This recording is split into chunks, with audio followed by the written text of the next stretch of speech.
Hey everyone, it's episode 13 on Agronomy Moment. Today we have Scott Dickey back with us in person to talk about late season issues in corn and the critical timing of applying pesticide on soybeans.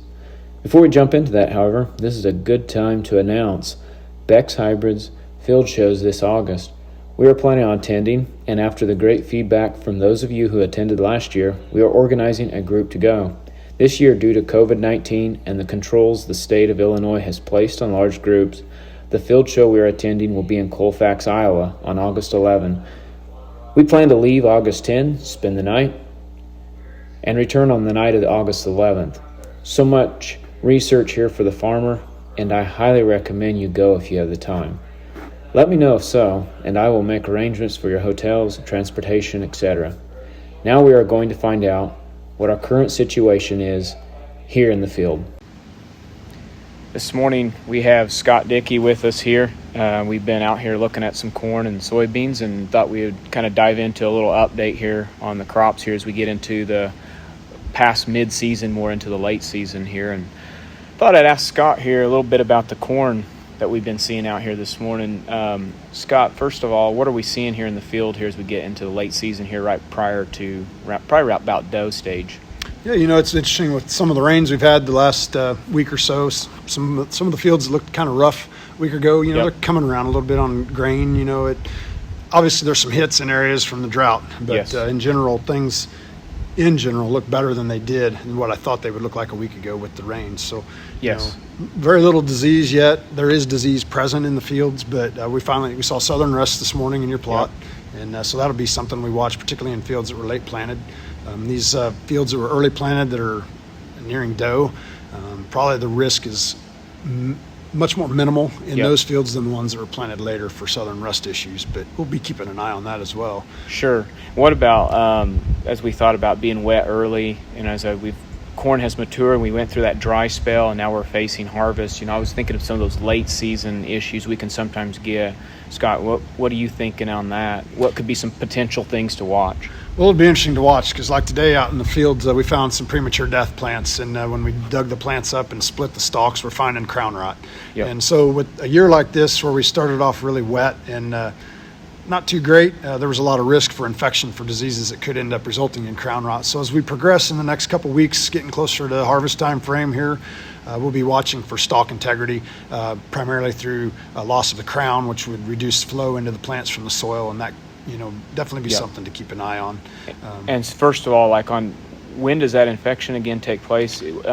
How young is the corn? It can happen very early in the plant's life cycle. Even when it's 1 or 2 leaves, V2, V3? Yep, some of these crown rotting diseases can infect very early. Okay, yep. So, and with the wet weather we certainly had during that time, and then we had the dry weather, which does what? How does that compound that? Well, that's the next thing, that fields that have a compromised root mass from some of the conditions we planted into, or have a compromised crown from some disease.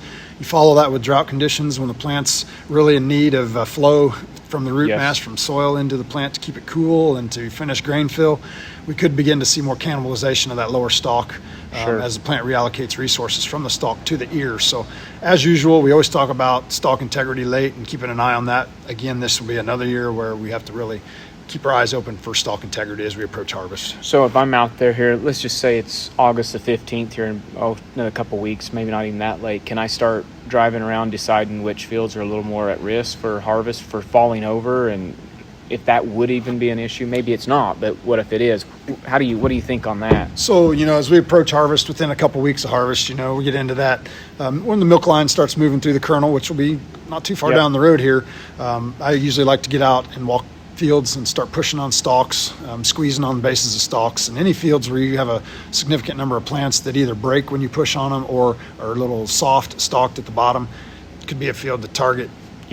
Something to keep an eye on as you approach harvest, maybe an earlier harvested field. It's kind of like what I call creating your harvest route, where you start with your fields that are the more vulnerable. They may not even be an issue, right? We may not get a win, but still, you start prioritizing. It's better to plan ahead and hope for the best. Adapt and overcome. There you go. For sure. So, what also as we close up corn, I feel like beans are really getting rolling now. We've had a few rains in the area, and they're getting to that maturity where are we at about this morning on a lot of beans. What's the ones we've seen in our plot or field here today? Well, this field was planted in June, correct? Yes, so that's it's right. a later planted field, and we're right at the cusp of being at R3. To be R3, you have to have a 3/16 of an inch pod in the top 4 nodes of the plant.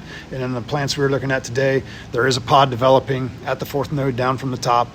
Is it quite to 3/16 of an inch? Maybe not, but we're within just a day or so of having an R3 plant in this field that's planted in June. So any fields planted earlier than that, for the most part, are into R3, if not well into it. And R3 lasts roughly 10 days in a soybean's life cycle. And that's the sweet spot for us to treat with a fungicide and insecticide mix when we're trying to treat these fields. That was my question, because I remember seeing that in the Beck's PFR chart, that they show that very much that R3. I see that a lot in a lot of the terminology.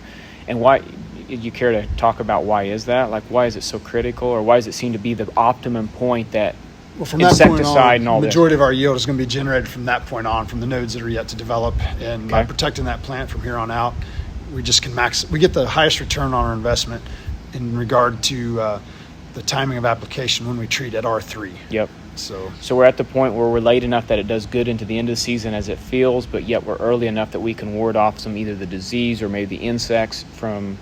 Yeah. So I like the insecticide component at this time frame as well. I'm starting to see a lot of adult green stink bugs showing up in fields, and they're just going to be laying eggs, creating that next generation. And we all know the threshold for green stink bugs roughly 1 per foot a row, and it's due to their piercing, sucking mouth part. They direct feed on pods, which can result in direct soybean loss. So that's why their threshold is relatively low compared to many other pests we deal with in beans. And it's not a hard decision to make if you feel like you need to make it, because for a couple bucks is what it is. And you can even ground rig it if you feel like you want to do it yourself, and it's not like corn where you have to rely on a plane or something. So very cost effective way to protect yield. Anyway, I think that kind of wraps up a couple points I wanted to make as we get late in the season. Overall, when it has come to disease, especially in corn for this area here in my area, we have not had what we had like last year. And 2017 was another bad year for Southern. We don't know yet what Southern will do, but it's just not been as much of in a year, and it's been pretty quiet overall. Yeah, in general, we're just not ramping up the disease. There's obviously diseases in fields, but with the drier weather, for the most part. You get into some geographies that have had more rain, it's a little more prevalent, the disease issue. But in this particular local area, it's not too severe for the most part. For sure. Well, I think that gets it for this time. Thanks, Scott. Sure. Appreciate it. So that concludes our podcast today, episode 13. We want to give a special thanks to our guest, Scott Dickey, for his appearance on this show and contributing to this broadcast. He has been a regular contributor to this effort. You can find additional documents of what we talked about in the show notes or by reaching out to me, Wendell Cohen. We hope you enjoyed it. Please subscribe and give us a 5-star review. This really does help us. Find us on our website or on your favorite podcast listening app or on YouTube. My favorites are Apple Podcasts and Podbean. Sounds like BeanPod just turned around. It should be noted that all copyright content in this podcast has been acquired through special permissions and licensing from the proper artists.